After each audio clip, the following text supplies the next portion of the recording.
নমস্কার, আমি জ্যোতিষ আচার্য পারিজাত আবার আপনাদের সামনে এলাম। আজকে আরেকটা নতুন বিষয় নিয়ে আলোচনা করব জ্যোতিষশাস্ত্র। মানে দেখুন, আপনারা ঘরে বসেই অনেক যাতে কিছু জ্যোতিষশাস্ত্র সম্বন্ধে কিছু রহস্যটা কোথায় কোথায় নিজেরাই যদি একটু জেনে যান, তাহলে একটু সুবিধা হয়। জ্যোতিষীর কাছে যাওয়ার আগেও একটু নিজেদের তরফ থেকে যদি একটু জ্যোতিষশাস্ত্র সম্বন্ধে একটু জ্ঞান থাকে, তাহলে আপনারা সেই সব প্রশ্নগুলো পার্টিকুলার তাকে করতে পারবেন। কারণ দেখুন, একটা জ্যোতিষীর পক্ষে ওই 10 মিনিটে 15 মিনিটের চেম্বারে, মানে ওই টাইমটার মধ্যে সব কিছু আপনার জীবনের সব কিছু বলা একটা সিটিংয়ে সম্ভব নয়, এটা ঠিকই। তাই পার্টিকুলার আপনারা যখন কাছে যাবেন জ্যোতিষীর কাছে, যদি নিজেরা একটু জেনে যান এবং সেই অনুযায়ী একটা প্রশ্ন কোয়ারিজ করে, পার্টিকুলার এই প্রশ্নগুলো করলে এখানে কি কি সেইগুলো ওরা তাড়াতাড়ি সেটাকে উত্তর দিতে পারে, এইগুলো ব্যাপার।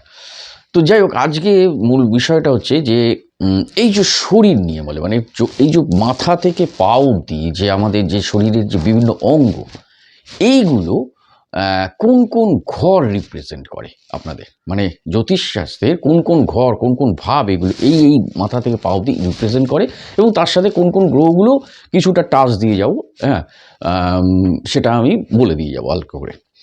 দেখুন, প্রথমেই জ্যোতিষ এইটা খুবই ইম্পর্ট্যান্ট জিনিস, কারণ এই মাথা থেকে পায়ের পাতা অবধি আপনার কোন কোন ভাব ঘরকে ইঙ্গিত করছে, নির্দেশ করছে, এবং সেই ঘরে যদি অশুভ গ্রহ থাকে, তার একটা বাড়ে ওই অঙ্গের ডিস্টার্ব হবে, ওই এফেক্টিভ হবে ওই অঙ্গগুলো, বেশি বয়সে হোক কি কম বয়সে হোক, এটা এফেক্টেড হবে। সেটা ওই টাইম দেখে বোঝা যায়, গোচর টাইম, তার দশা অন্তদশা কী চলছে বর্তমান, সেগুলো দেখে ডিটেলস বলা যেতে পারে। কিন্তু একটা আইডিয়া দেওয়া যেতে পারে যে ঘরগুলো কি কি ইঙ্গিত, মানে কোন কোন শরীরের অঙ্গগুলোকে ইঙ্গিত করছে। দেখুন, প্রথমেই আসছে যে মাথা। প্রথম লগ্ন হচ্ছে, আমি প্রথমেই বলেছি, লগ্ন হচ্ছে আপনার শরীর, মানে মাথা, বিশেষ করে মানে ব্রেন। তাই প্রথম ঘরটা হচ্ছে আপনার কিন্তু ব্রেন, মাথা এবং মুখ, এবং শারীরিক বৈশিষ্ট্য এবং চেহারার, মানে যে সামগ্রিক যে চেহারাটা আপনাকে নিয়ন্ত্রণ করবে, আপনার কিন্তু ওই ফার্স্ট হাউস। লগ্ন থেকে আপনার প্রথম হাউসটা কিন্তু আপনার মাথা, ব্রেনের অংশ এবং শরীরের, মানে সামগ্রিক একটা চেহারা, শারীরিক বৈশিষ্ট্য তার কেমন, সেটা একটা নিয়ন্ত্রণ করছে। সেখানে যদি অশুভ গ্রহ বসে থাকে, যেমনি ভালো, যদি সে শুভ ঘরে, মানে বন্ধু ঘরে গিয়ে বসে, তাহলে সে শুভ ফল দেবে, কিন্তু অশুভ ফলও দেবে, সেই অঙ্গকে ডিস্টার্ব করবে।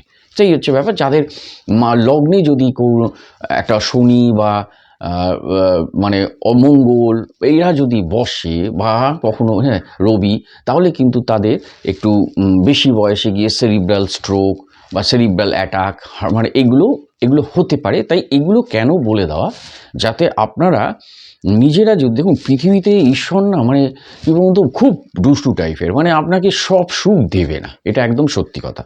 আপনি সেই 30 টাকার ফুটপাতেই জন্মান কি 30,000 কোটির ফ্যামিলিতেই জন্মান, ওখানেও একটা কি দুষ্টুমি আপনাকে করে দেবেই। আপনার হয়তো 30,000 কোটিতে কোনো ভাবছেন সমস্যা নেই, BMW গাড়ি করে যাচ্ছে, মার্সিডিজ প্লেনে যাচ্ছে, এখানে যাচ্ছে, মানে চারপাশে চাকরে ভর্তি, কিন্তু কোথায় শালা আপনার এমন একটা ডিস্টার্ব করে দিল, তাকে যে খাবারই হজম হচ্ছে না, সারা যা খাচ্ছে তাই হজম হচ্ছে না, অথচ তাদের পয়সার অভাব নেই। ব্যাপারটা এরকম। তাই শান্তি আপনাকে কিন্তু, মানে এই গ্যারান্টি নেই যে আপনি টাকা আছে বলে পৃথিবীতে সব শান্তি আপনাকে একদম, মানে নিগড়ে ঈশ্বর আপনার উপর উপচে ফেলেছে, তা নয়। তো যাই হোক, তো ফার্স্ট ঘরটা জেনে রাখুন, মাথার এবং মুখ। এবং দ্বিতীয় ঘর, সেকেন্ড হাউস হচ্ছে কিন্তু মুখের ভেতরে, মুখ গহ্বর।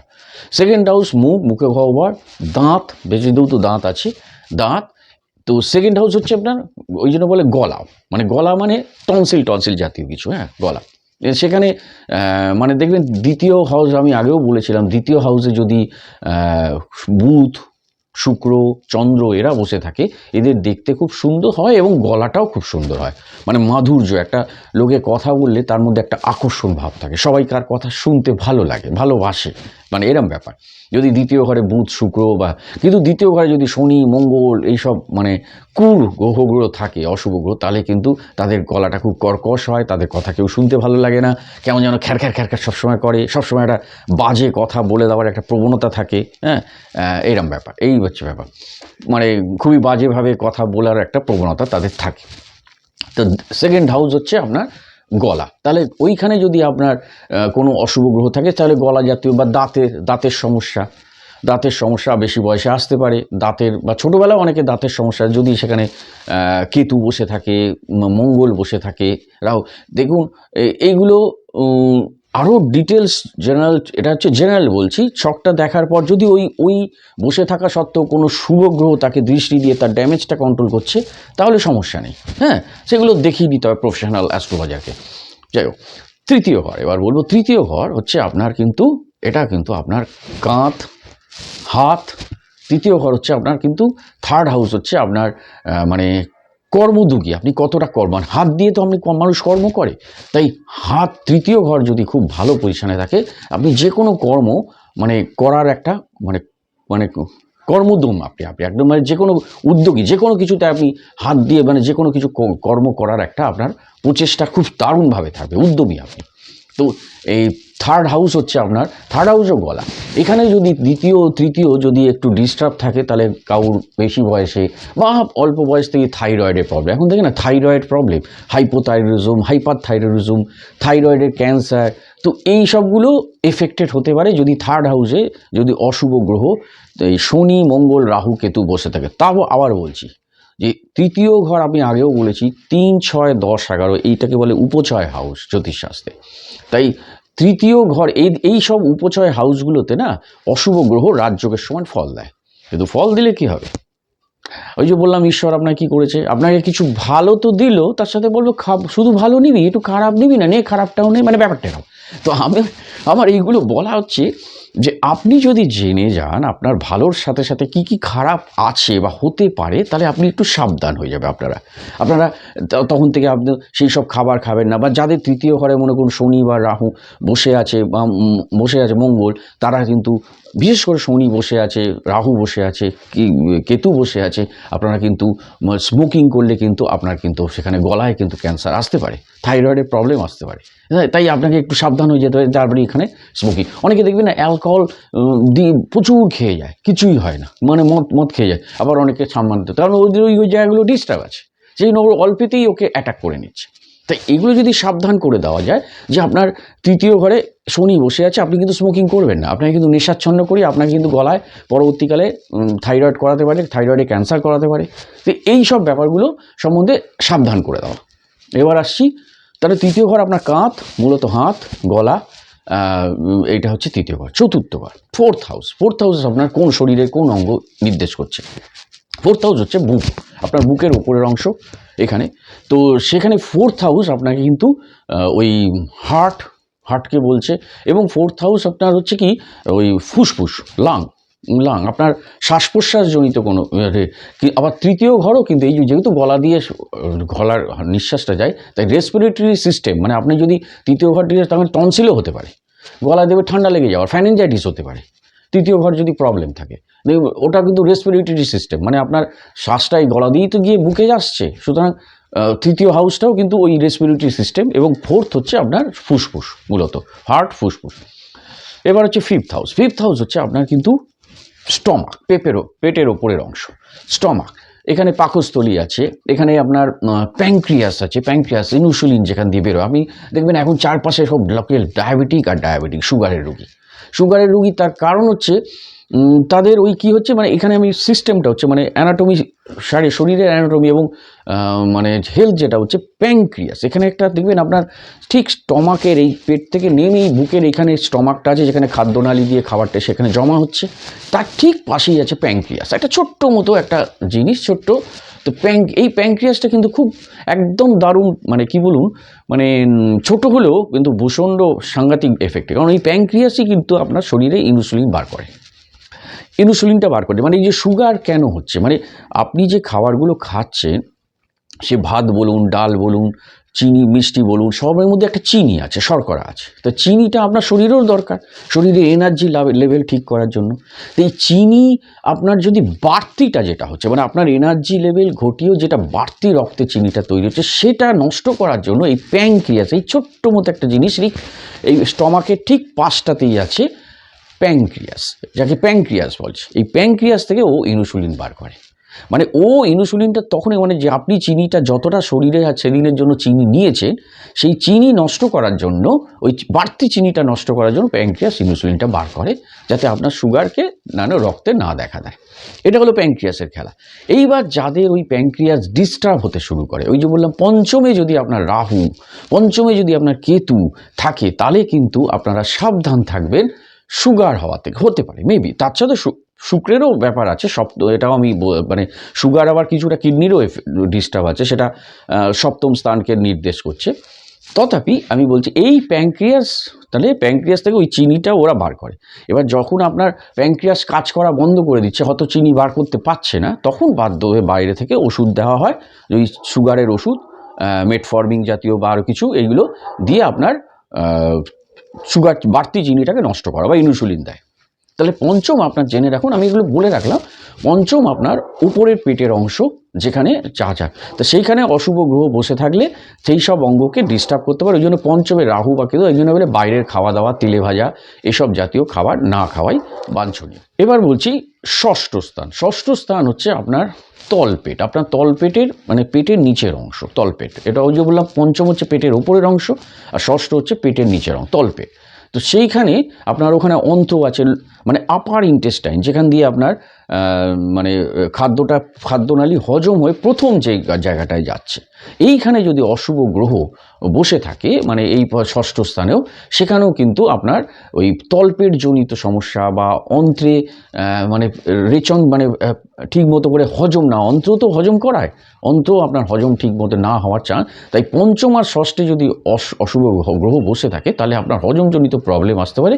এদের বাইরে খাওয়াটা একটু রিস্কি, এবং তেলে ভাজা তো অত্যন্ত রিস্কি। তাই এগুলো বলে দেওয়া এই কারণে, যাতে আপনারা একটু এইসব যদি জেনে যান যে আপনার এইখানে আমার অশুভ গ্রহ বসে আছে, তাহলে আমি কিন্তু বাইরের তেলে ভাজাটা একটু অ্যাভয়েড করব। এবার বলছি সপ্তম স্থান। দেখুন সপ্তম স্থান হচ্ছে আপনার কিডনি, পিঠের কোমরের অংশ, মানে পিঠের নিচের অংশ কোমর, সপ্তম স্থান। তাই সপ্তম স্থান দেখবেন তুলা রাশির ঘর কালপুরুষ চক্রে, এবং যেসব মেয়েদের বা মানে যেসব ছেলেদের কোমর খুব সুন্দর হয়, মানে কোমরটা সুন্দর, বেশি ফ্যাট হয়নি, তাদের সপ্তম স্থান খুব সুন্দর আছে, সেভেন্থ। তাই মানে কোমর একটা আকর্ষণীয়, সে মেয়েদের আমি শুধু বলছি না, ছেলেদেরও অনেক কোমর দেখবেন, আর এখন তো অ্যাপস ফ্যাপস করে, সুন্দর কোমরটা শরীরের ওপরটা এরম উঠে গেছে ভি হয়ে, তো তাদের সপ্তম স্থানটা খুবই ভালো। তাই কোমর এবং কিডনি হচ্ছে সপ্তম কেন্দ্র। তাই সপ্তমে যদি অশুভ গ্রহ বসতে হয়, তা আপনার কিডনি কিন্তু একটু প্রবলেম আসতে পারে। তাই এগুলো একটু সাবধান হয়ে যেতে হবে, এগুলো নিয়ে যোগা করতে হবে। আসলে কি, এগুলো যদি আপনারা জেনে যান যে আমার এখানে একটা অশুভ গ্রহ বসে আছে, আমার একটু বেশি বয়সে ওভার 40-তে গিয়ে আমার এই প্রবলেমগুলো আসতে পারে, আগে থেকে যদি যোগা টোগা বা বিভিন্ন নিয়ম করে খাদ্য মানা হয়, তাহলে কিন্তু আপনারা এখান থেকে অনেকটাই রিকভারি করতে পারে। মানে পৃথিবীর এই দুষ্টু টাইপের গ্রহ নক্ষত্রের এই দোষের সাথে আপনি একটু লড়াই করতে পারবেন আপনারা, এইটাই বলা। এবার বলবো অষ্টম স্থান। এই অষ্টম স্থান হচ্ছে আপনার প্রযোজন, মানে সেক্সুয়াল অর্গান, পাতিকতা, আপনার প্রযোজন অঙ্গ। অষ্টম স্থান। সপ্তম স্থানও মানে কিডনি, কিন্তু কিডনিও আছে এখানে, যেটা আমি আগেরটা বললাম। বলে সপ্তম হচ্ছে কোমর, আপনার পিঠের নিচের অংশ এবং কিডনি, আর অষ্টম হচ্ছে আপনার প্রযোজন, এবং এখানে কিন্তু প্রোস্টেটও জড়িয়ে আছে। প্রোস্টেট, যাদের দেখবেন প্রোস্টেটে বেশি বয়সে, অনেক 50 বছরের পুরুষদের দেখবেন, বেশি পুরুষদের দেখা যায় যে প্রোস্টেটের সমস্যা, প্রোস্টেট এনলার্জ, প্রোস্টেটে ক্যান্সার। তো এই অষ্টমে যদি অশুভ গ্রহ বসে থাকে, যদি তাদের শুভ গ্রহ দ্বারা দৃষ্টি না পায়, তাহলে কিন্তু তারা প্রোস্টেটের সমস্যা আসতে পারে, তাদের প্রযোজনের সমস্যা, বা তাদের মানে সেক্সুয়াল ডিসফাংশন, মানে ইরেকটাইল ডিসফাংশন বলে একটা কথা আছে, সেইগুলো আসতে পারে। এগুলো দিকে যদি আগে থেকে সচেতন থাকে, আগে থেকে যদি ওষুধ এবং খাওয়া দাওয়া সম্বন্ধে এবং যোগা চর্চা করে সেটাকে নেয়, তাহলে আপনারা এটাকে নিয়ে, এই সমস্যাটাকে আপনারা অনেকটাই রিকভারি করতে পারবেন নিজেরাই। তাই অষ্টম হচ্ছে, জেনে রাখুন, প্রযোজন অঙ্গ এবং সেক্সুয়াল অর্গান। এখানে দেখবেন মেয়েদেরও যদি ওই অষ্টম স্থানে যদি বাজে বসে থাকে, কোনো বাজে গ্রহ, অশুভ গ্রহ, তাহলে তাদের জরায়ুতে টিউমার আসতে পারে, জরায়ুতে। তা সেইগুলো আগে থেকে এগুলো যদি জানা যায়, তাহলে সেই অনুযায়ী রিকভারি করলে এটা অনেকটাই কাটানো যায়। নবম স্থান। এবার বলবো নবম ঘরটা কিন্তু আপনার হচ্ছে থাই, ঠিক কোমরের নিচে থাই। এই বলে জ্যোতিষশাস্ত্রে মানে বলে যে ঈশ্বর শেষ মুহূর্তে নবম ঘরটা লেখে। নবম ঘর হচ্ছে ভাগ্যস্থান, ভাগ্য মানে আপনার একটা বাড়ির ভিতের যেমন একটা ভিতটা হচ্ছে একটা বাড়ি ফ্ল্যাট তোলার আগে যে ভিতটা করা হয়, সেই ভিত এবং তারপরে তো আস্তে আস্তে পরপর পিলার হয়, সেই ভিতটা হচ্ছে নবম ঘর। একটা জন্মছকের ভিত হচ্ছে নবম ঘর। তাই নবম ঘর হচ্ছে থাই, মানে যে থাই দিয়ে আপনি এবার থেকে এই পায়ের মানে কোমরের নিচের অংশ হচ্ছে পা আসছে, থাই আসছে, হাঁটু আসছে, এগুলো দিয়ে মানে আপনি যদি এটা যদি ডিস্টার্ব থাকে তাহলে আপনি দৌড়াদৌড়ি করবেন কি, ভাগাভাগি করবেন কি, এখানে যাবেন সেখানে যাবেন, এখানে ছুটবেন সেখানে যাবেন। কিন্তু এর জন্য আপনাকে একটা শক্ত থাই দরকার, হাঁটু দরকার, যে আপনি 60 বছর বয়সেও এখানে যাচ্ছেন দোকানে যাচ্ছেন দৌড়চ্ছেন, আপনি খুঁড়িয়ে খুঁড়িয়ে 30-35 গিয়ে যদি হাঁটু এরম হয় খুঁড়িয়ে খুঁড়িয়ে হাঁটছেন, এরম হয় খুঁড়িয়ে খুঁড়িয়ে মানে হাঁটুতে ব্যথা লাগছে আর তো বাত এসে গেছে, সেই জায়গাগুলো হচ্ছে এইখানে। তাহলে নবম ঘরে, নবম হচ্ছে আপনার থাই, এইখানে যদি আবার অশুভ গ্রহ বসে থাকে তাহলে থাইতে মেন প্রবলেমটা হয় না, হয় হচ্ছে দশমে। দশমে হচ্ছে আপনার হাঁটু। এই দশমে কিন্তু অশুভ গ্রহ মানে বিশেষ করে শনি, রাহু, কেতু, বিশেষ করে রাহু বসে থাকলে বা মঙ্গল, এরা কিন্তু খুব ভালো ফল দেয়, ফাটাফাটি। আপনি জনগণের পরিচিত এক লোক হয়ে যাবে, সে সিনেমা আর্টিস্ট বলুন, নেতা বলুন, মানে জনগণ আপনাকে চিনবে এরকম একটা। রাহু যদি দশমে কারোর শুভ অবস্থানে থাকে, কিন্তু ওই যে বললাম দুষ্টুমি করবেই আপনার সাথে ঈশ্বর, মানে আপনাকে ভালো দিয়েছে একটু খারাপ দেবে না, একটু নিয়ে খারাপ নেই, এবার লড়ে খুঁটে খা, মানে খুঁটে খা। তুই পৃথিবীতে এসেছিস, তোকে ফেলেছি 60-70 বছর, এখানে এসে কিতকিত খেলবি, লুডু খেলবি, সময় কাটাবি, ইত্যাদি ইত্যাদি করবি, একটু খুঁটে খা না। হ্যাঁ, দশমে আমি দিয়েছি, ভালো নাম ফাম করেছি সব, একটু হাঁটুতে ব্যথা নিবি না? হ্যাঁ, হাঁটুতে ব্যথা নিবি, তাহলে হাঁটু ব্যথার জন্য আগে থেকে সব এক্সারসাইজ করে যেন হাঁটুতে ব্যথা না আসে, মানে এই মানে একটু মজা করে বললাম। তাই দশমে রাহু কিন্তু দশমে যদি আপনার অশুভ গ্রহ থাকে, হাঁটুতে ব্যথা আসতে পারে, আর্থারাইটিস আসতে পারে, এটা ঠিকই। দশমে যদি অশুভ, বিশেষ শনি থাকলেও খুবই বাতের রোগ করিয়ে দেয় দশমে। একাদশ 11th হাউস হচ্ছে আপনার হাঁটুর নিচে, মানে সিন বোন, পায়ের ডিম, মানে কাপ মাসল, এই পায়ের সিন বোন, তো সেটা হচ্ছে 11th হাউস নির্ভর। এবং 11th হাউস হচ্ছে আপনার কিন্তু মানে আগে আমি এগুলো আরও বলবো, যে আমি প্রথমে আবার একটু রিপিট করে নিচ্ছি। দ্বিতীয় ঘর যেমন আপনার ডান চোখ, কিন্তু দ্বিতীয় ঘর মানে দ্বিতীয় ঘরে যদি সমস্যা হয়, ওই যে বললাম গলা টলা, দ্বিতীয় ঘর ডান চোখ। আর আপনার 12 নম্বর ঘর হচ্ছে বাঁ চোখ। তাই 12 নম্বরে অশুভ গ্রহ থেকে বাঁ চোখ আপনার ডিস্টার্ব হতে পারে, বাঁ চোখে চোট লাগতে পারে, বা আপনি ফিল্ডিং করছেন, আপনি ইয়ে করছেন মানে কোনো জায়গায় ক্রিকেট খেলছেন, এবার বাঁ চোখে যদি ওখানে যদি বাঁ একটা অশুভ গ্রহ থাকলে আপনি মঙ্গল বসে দেওয়া চোট পেয়ে দাম করে চোখে বলটা লেগে গেল, লেগে গিয়ে আপনার বাঁ চোখটা ছোটোবেলা থেকে ডিস্টার্ব হয়ে গেল। ওই সময় যদি গ্রহ অন্তদশা খারাপভাবে চলে, তাই ডান চোখ হচ্ছে আপনার দ্বিতীয় ঘর, বাঁ চোখ হচ্ছে আপনার আর 12 নম্বর ঘর। আর 3 নম্বর ঘর হচ্ছে আপনার ডান কান। 3 নম্বর ঘরে আমি এগুলো আবার রিপিট করলাম, 3 নম্বর ঘরটা কিন্তু আপনার ডান কান। তাই 3-এ যদি আবার অশুভ, তাহলে আপনি কানে যারা শোনেন, আমি এগুলো আরও একটা আনবো, যে চোখের ডিস্টার্ব কাদের হয়, কানের ডিস্টার্ব কাদের হয়, বেশি বয়সে কানে কারা কম শোনে, চোখে কারা কম দেখে, ছোটোবেলা থেকে চোখের প্রবলেম কাদের, চোখে চশমা লেগে যায়, তো এইগুলিও একটা ভিডিও আনবো, আপনারা পারলে সাবস্ক্রাইব করে রাখুন, এই ভিডিওগুলো আনবো। তো যাই হোক, এবার আর আপনার 11 নম্বর ঘর হচ্ছে আপনার বাম কান, বাঁ দিকের কান। তাই 11 নম্বর ঘরটাও কিন্তু ওই যে বললাম পায়ের সিন বোন, পায়ের তেল কিন্তু আপনার বাঁ দিকের কানকে নিয়ন্ত্রণ করছে 11 নম্বর ঘর। এবার আসছি 12 নম্বর। এই 12 নম্বর হচ্ছে পায়ের পাতা, পায়ের পাতা। তো এই 12 না, অনেকে দেখবে পায়ে ফেটে যায়, পায়ের তলা ফেটে যায়, অনেকে শীতকালে দেখবেন অনেকের পায়ের তলা ফেটে যায়। এইগুলো 12 নম্বর ঘরে যদি সবার ফাটে না, কিন্তু আপনারা খেয়াল রাখবেন যে সবার কিন্তু ফাটছে না। আপনি দেখুন যাদের ফাটছে তাদের 12 নম্বর ঘরে কোনো অশুভ গ্রহ বসে আছে, সেই জন্য ফাটছে। এবার তার মানে এইখানে আপনি কি করে করতে পারবেন, আপনাকে তাহলে ওই আগে থেকেই প্রিকশন নিতে হবে। যাদের এরাম আছে তার মানে তাদের এটা হবে, তাদের ভিটামিন সি জাতীয় জিনিস খেতে হবে অনেক আগে থেকে, যাতে সবাই কমলা লেবু, মুসম্বি লেবু খাবে, পয়সা নাও থাকতে পারে, পাতিলেবু তো খেতে পারে, ভিটামিন সি খেতে হবে। তাহলে স্কিনকে ভালো রাখার জন্য আখরোট বাদাম না খেলেন, আমন্ড বাদাম না খেলেন, আরে চিনে বাদাম তো খেতে পারবেন, চিনে বাদাম খেতে হবে, যাতে স্কিন যেগুলো ভালো রাখে পায়ে, হ্যাঁ, যাতে স্কিন না ফাটে। তাই এই সব ব্যাপারগুলো, তারপরে প্রথম থেকে যাদের 12 নম্বর ঘরে যদি কোনো অশুভ গ্রহ বসে থাকে, তাহলে তাকে প্রিকশন নিতে হবে। গরম জলে পাটাকে ভালোভাবে রাত্রেবেলা শুতে যাওয়ার আগে একটু গরম ঠান্ডা জল করে, যাতে পা যাতে না, তারপরে একটা ভালো ক্রিম লাগিয়ে দিতে, যাতে পাটা না, কারণ ওর একটা ওকে উস্কানি দেবে ওই গ্রহ, ওখানে ফাটাবে। তাই তাকে প্রিকশনটা আরও ভালোভাবে নিতে হবে। যাদের নেই সমস্যা নেই, যাদের মানে, তাই আজকে এই পর্যন্তই। নেক্সট বলবো আরও ভিডিও, চোখ রাখুন। আমি খুবই সময় পেলে আবার বলবো যে চোখের দোষ কাদের হতে পারে। ছোটোবেলা থেকে অনেক বাচ্চাদের চোখের চশমা লেগে গেছে, তাই তাদেরকে কিভাবে প্রিকশন নেবেন, তাদেরকে কিভাবে সেই রোগটাকে ওই গ্রহ নক্ষত্রের এই দুষ্টুমির সাথে আপনি কিভাবে নিজেকে লড়বেন জেনে নিয়ে। আপনাকে ভালোও দিয়েছে, আপনি ভাববেন না খারাপ দিয়েছে, আপনি ভালোটা দিয়ে আপনাকে খারাপগুলোকে লড়তে হবে। এটাই হলো মোদ্দা কথা। আমি কানের দোষ, যারা বেশি বয়সে গিয়ে কানের প্রবলেম হয়, সবার হয় না, তবে অনেক বুড়ো বুড়ি খুব কান খারাপ, উড়ি বাবা কি বললি রে, হ্যাঁ আমি শুনতে পেয়েছি, মানে এই ব্যাপার, হ্যাঁ কী বললি, মানে শুনতে পেয়েছে, কিন্তু আমার অনেকে না কানে শুনি না। হ্যাঁ বলে কেমন আছো, বা আমার এক মামা আছে, বয়স্ক মামা, উনি অনেক বয়স হয়ে 94, হ্যাঁ কি গো কেমন আছো, আজকে ডাল খেয়েছি, মাছ দিয়েছে, আমি ভেবেছি কি খেয়েছো জিজ্ঞেস করেছি। হ্যাঁ ব্যাপারটা এরকম।